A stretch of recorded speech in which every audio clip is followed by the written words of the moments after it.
Good morning. Hope you're having a good day this day at the beginning of this crisp morning. Now, that's not why I have my jacket on. Actually, I'm inside in a nice warm house, but I have my jacket on to add a visual prop. You'll see why in a moment here. 2 Timothy chapter 4. Some alone time today with Paul and then David, but let's with the Apostle Paul go there first in 2 Timothy 4. He's in the dungeon and he pens these incredible words that many of us get great encouragement by. I'm already being poured out. That would be 2 Timothy 4:6. As a drink offering, the time of my departure is at hand. I have fought the good fight, finished the race. I have kept the faith. Finally, there's laid up for me the crown of righteousness, which the Lord, the righteous judge, will give to me on that day, and not to me only, but also to all who have loved his appearing. Incredible truths and written in just concise way, penned by the Holy Spirit through Paul's hand.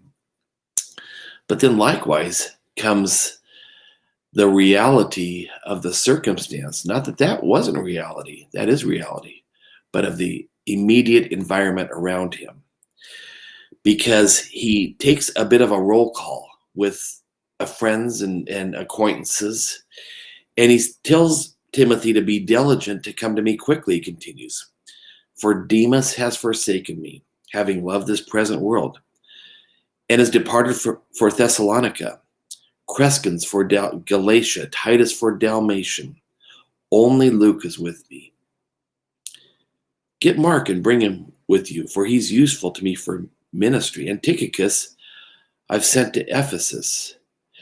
And bring the cloak, or the jacket, can I say, that I left with Carpus at Troas when you come.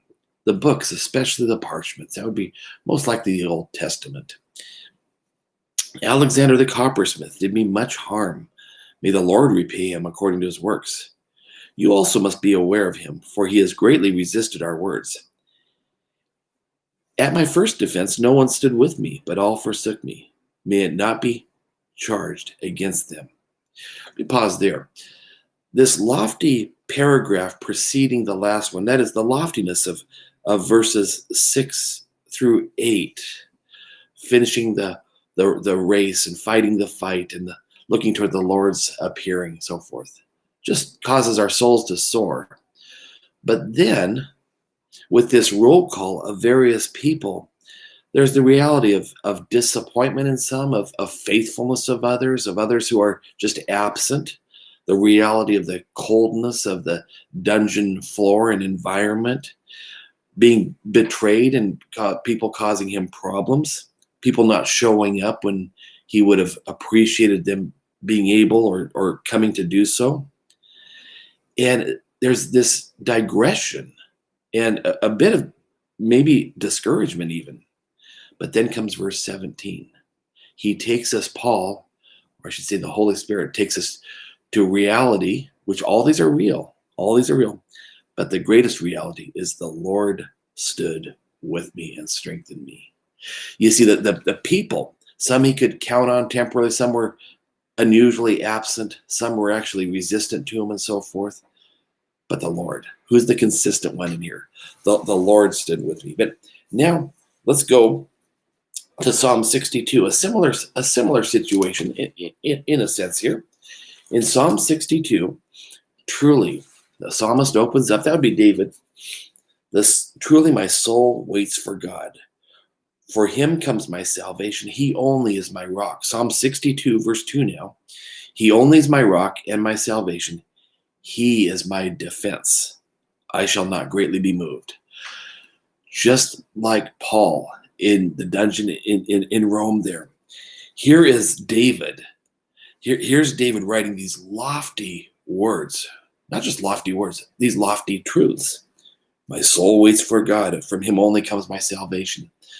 But now, look at the next stanza here in verse 3. How long will you attack a man? You shall be slain, all of you, like a leaning wall, teetering fence. the lies and the curses inwardly and so forth in verses 3 and 4. There's this reality also of the trouble that man causes and gets himself into and creates and so forth. But like Paul, David comes to another truth, and he tells his soul. We get David even talking to himself. My soul, wait silently for God alone. But God. Can I substitute there a but God, like Paul wrote there? But God, my soul waits silently for God alone, for my expectation is from him. He only is my rock and my salvation. He is my defense. I shall not be moved. In God is my salvation and my glory, the rock of my strength. My refuge is in God. So there's these wonderful realities, the truths as we fix our eyes above and set our eyes on the Lord and these things, absolute truth. But then there's also the absolute truth of the day, the environment we find ourselves in. But then we go to the reality again, but God. But God, he's my salvation. Just again, I just laid these verses this morning, that of 2 Timothy 4 and Psalm 62. I thought these are very similar. Different eras, different geography, different names, but God. So God bless you this day. Consider these things. And it's cold out there, so make sure you bring your coat.